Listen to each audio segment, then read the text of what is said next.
నమస్కారం అండి.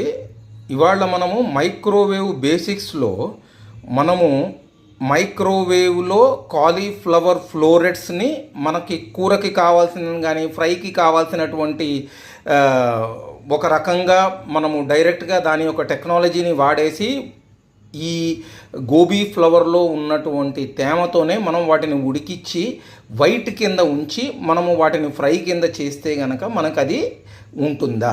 జనరల్లీ మనము ఒక ఫ్రై కానివ్వండి, ఒక కర్రీ కానీ ఎక్కడైనా చేసేటప్పుడు దానికి 2-3 పద్ధతులు ఉన్నాయండి. పద్ధతి నెంబర్ 1 వచ్చేటప్పటికి ఈ మొత్తం ఫ్లోరెట్స్ కింద కట్ చేసేసి దాన్ని కొంచెం నీళ్ళల్లో, ఉప్పు నీళ్ళల్లోనూ వాటిలో కాసేపు ఉంచి కడిగేసిన తర్వాత వాటిని ఏం చేస్తారంటే కనుక వాటిని బాయిల్ చేస్తారండి. పసుపు వేసి బాయిల్ చేసేసి దాన్ని ఒక చిన్న తాలింపులో వేసేసి అయిపోయింది కూర అంటారు.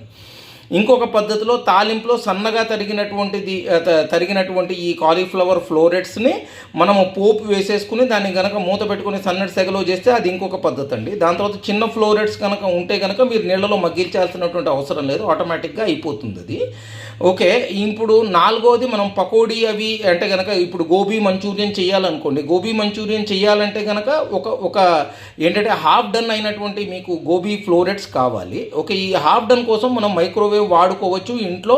సో దట్ మనం వాటర్లో కనుక బాయిల్ చేసామనుకోండి, సాల్ట్ వాటర్లో కానివ్వండి, నార్మల్ వాటర్లో కానీ or in whatever from fry కనుక చేస్తే న్యూట్రియంట్స్ పోతాయండి. అవన్నీ పోకుండా మనం సరిగ్గా కనుక వీటిని మైక్రోవేవ్ కనుక చేసుకుంటే మనకి క్రిస్టల్ క్లియర్ ఉంటుంది. ఇక్కడ మీరు కనుక గమనిస్తే నేను చూడండి ఫ్లోరెట్స్ని కట్ చేసేసి ఇక్కడ చూడండి ఈ సాల్ట్ ఈ బ్రైన్ వాటర్లో నేను వాటిని కాసేపు ఉంచానండి. ఓకే, కొంచెము అరౌండ్ 4%-5% బ్రైన్ చేశాను. బ్రైన్ చేసేసి దాని లోపల వాటర్ ఇచ్చేసాను.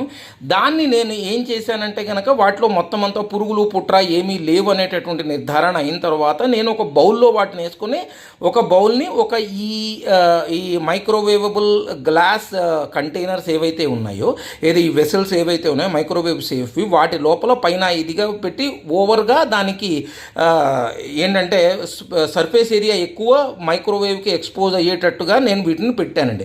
ఇట్లా అయినా పెట్టచ్చు, లేకపోతే దానిపైన మళ్ళీ మీరు గాజుదైనా పెట్టుకోవచ్చు. నాకు ఇది అలవాటు కాబట్టి నేను ఈ రకంగా పెట్టాను. ఒక ఇది కరెక్ట్ అని కానీ అది తప్పని కానీ నేను చెప్పట్లేదండి. మనకు కావాల్సింది సర్ఫేస్ ఏరియా మీద అన్నిటి మీద మీకు మైక్రోవేవ్ యొక్క ఎక్స్పోజర్ ఉండాలి, అందుకని ఇట్లా చేశాను.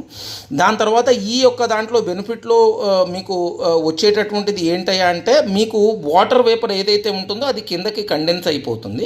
You can remove it so that ఆ వాటర్ వేపర్ మీకు ఏంటంటే డిస్టర్బెన్స్ లేకుండా మీ యొక్క వాటర్ దీనికి ఉంటుంది.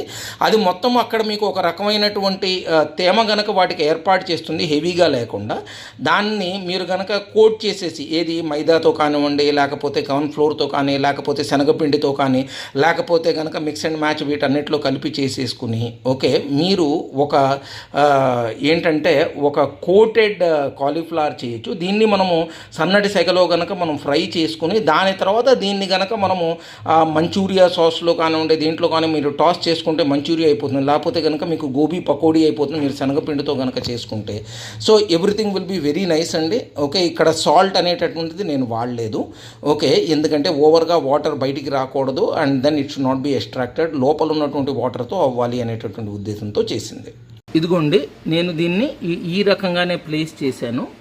ఇప్పుడు మీరు ఈ మైక్రోవేవ్ బటన్ ఏదైతే ఉందో దీన్ని టెంపరేచర్ని నేను జనరల్లీ 70కి పెడతానండి. 70కి పెట్టేసి ఇగోని ఇక్కడ మాకు ఏంటంటే టైమర్ నాబ్ ఉంది. ఈ టైమర్ నాబ్ని నేను మూవ్ చేస్తున్నాను సమ్వేర్ అరౌండ్ 9.3 మినిట్స్ అనమాట. చేసేసి ఇగోండి ఇక్కడ కంటైనర్ నేను క్లోజ్ చేసేసి ఇదిగోండి ఇక్కడ మీకు నడుస్తుంది. ఇగోండి నేను ఇప్పుడే అక్కడి నుంచి తీసుకొని వచ్చాను మైక్రోవేవ్ నుంచి. అక్కడ కొంచెం లైటింగ్ ఇష్యూ ఉండేటప్పటికీ నేను ఈ కొంచెం లైటింగ్ ఉన్నటువంటి ఏరియాకి తీసుకొని వచ్చాను. చూడండి ఇవంతా దాదాపుగా మనకి ఒక క్రిస్టల్ క్లియర్గా ఏంటంటే ఉడికినాయి అనేటటువంటి మనకి కన్ఫర్మేషన్ వస్తుందండి. ఎప్పుడైనా మీరు ఇట్లా ఎన్క్లోజ్డ్ ఐటమ్ మైక్రోవేవ్ నుంచి తీసేటప్పుడు మీ సైడ్ కాకుండా అదర్ సైడ్కి ఓపెన్ చేయండి. ఎందుకంటే దీంట్లో స్టీమ్ ఉంటుంది కదా, ఆ స్టీమ్ కనుక మీ సైడ్ వచ్చిందనుకోండి there is a chance of an accident, అందుకని చెప్తున్నాను అనమాట. ఇగోండి ఇప్పుడు మీరు కనుక చూస్తే ఇగోండి ఎంత క్లియర్గా లోపలికి వెళ్ళిపోతుందో మీకు గమనిస్తుంది.